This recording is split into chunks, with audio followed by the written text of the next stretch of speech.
Hello everyone, and welcome back to our channel. Today we re-diving deep into one of the most chilling and profound fairy tales ever collected by the Brothers Grimm. The Juniper Tree. It's a story that goes far beyond simple good versus evil, touching on themes of grief, jealousy, and the undeniable power of truth. So, grab a cup of tea, get comfortable, and let's unravel this hauntingly beautiful narrative together.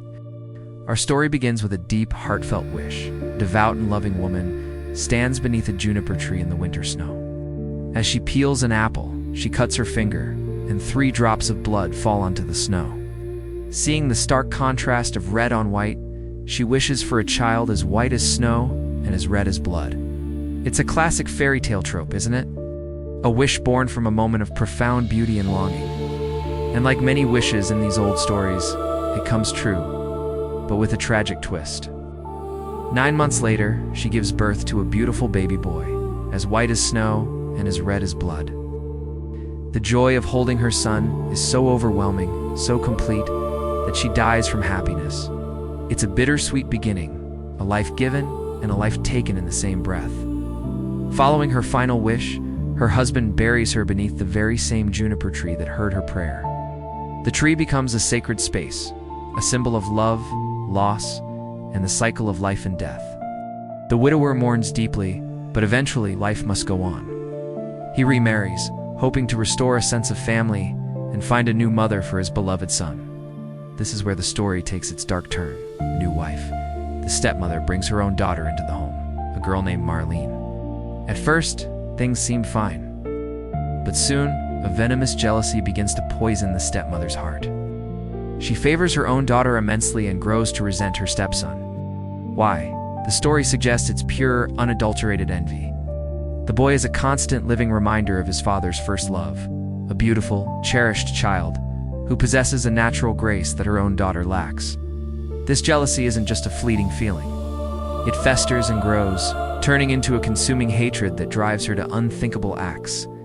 She begins to mistreat the boy, pushing him from one corner to another, pinching him here and slapping him there. His life becomes a living nightmare, filled with fear and cruelty. He has no safe place in his own home. The stepmother's malice reaches its peak one fateful afternoon. She lures the boy to a large chest filled with apples, a symbol of temptation and knowledge that harks back to the very beginning of the story. She tells him to pick one out. As the innocent boy leans over the heavy wooden chest, the stepmother, driven by her wicked obsession, slams the lid down with all her might, severing his head. The moment is shocking, brutal, and utterly cold. She has committed a monstrous crime, and her immediate thought is not of remorse, but of concealment. How can she hide what she has done? This is where the story's exploration of hidden truth really begins. The stepmother, in a gruesome and calculated act, props the boy's body up on a stool, places his head back on his neck, and puts an apple in his hand. She creates a macabre illusion of life, a silent, still life of horror. When her daughter, Marlene, comes home, the stepmother tells her to go ask her brother for an apple. When the boy doesn't answer, she instructs Marlene to box his ears. Marlene, unsuspecting, does as she's told, and the boy's head tumbles to the floor. The poor girl is horrified, believing she has killed her own stepbrother. She runs to her mother in a panic, and the stepmother uses her daughter's terror to further her deception. She manipulates Marlene, making her a pawn in this ghastly cover-up. She tells Marlene they must keep this a secret, or they will both be in terrible trouble. The stepmother then commits her final, most horrifying act of desecration. She dismembers the boy's body and cooks him into a stew. When the father returns home, he is overcome with a profound and unexplainable sadness. He asks where his son is, and the stepmother calmly lies, saying he's gone to visit his great-uncle. She then serves the stew. Did the father, unaware of the horrific truth, eats his own son? As he eats, he remarks on how delicious the food is, feeling a strange sense of consuming all of it himself, as if it belongs to him alone. It's a deeply disturbing form of symbolic communion, a father unknowingly reclaiming the flesh and blood he helped create. While the father eats, little Marlene, consumed by guilt and sorrow, cannot bear to watch. She takes the plate from the table, carefully gathers all of her stepbrother's bones, wraps them in her finest silk handkerchief, and carries them outside. Her grief guides her to the one place that feels right, the juniper tree. She lays the bones at the foot of the tree, the same ground that holds his mother. As she does, a profound sense of peace washes over her, and her tears cease. The moment she lays the bones down, the juniper tree begins to stir. Mist rises from its branches, and from the mist, a fire seems to ignite. And out of that fire flies a magnificent bird.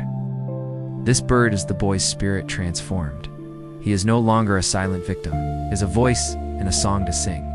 The bird flies from the tree and begins its haunting melody, a song that tells the entire story of his murder. It sings, "My mother, she killed me. My father, he ate me. My sister, little Marlene, gathered all my bones, tied them in a silken handkerchief, laid them beneath the juniper tree. Kiwit, Kiwit, what a beautiful bird am I." Duh. The song is not an angry accusation. It's a simple melodic statement of fact. The bird doesn't shout for revenge. It just sings the truth for all to hear. It's a powerful metaphor for how truth often reveals itself not through force, but through persistence and clarity. The bird flies to 3 different locations: a goldsmith's shop, a shoemaker's shop, and a mill. At each place, the townspeople are captivated by its beautiful song. They ask the bird to sing again, and in exchange for its song, the bird receives 3 gifts. From the goldsmith, a golden chain. From the shoemaker, a pair of red shoes.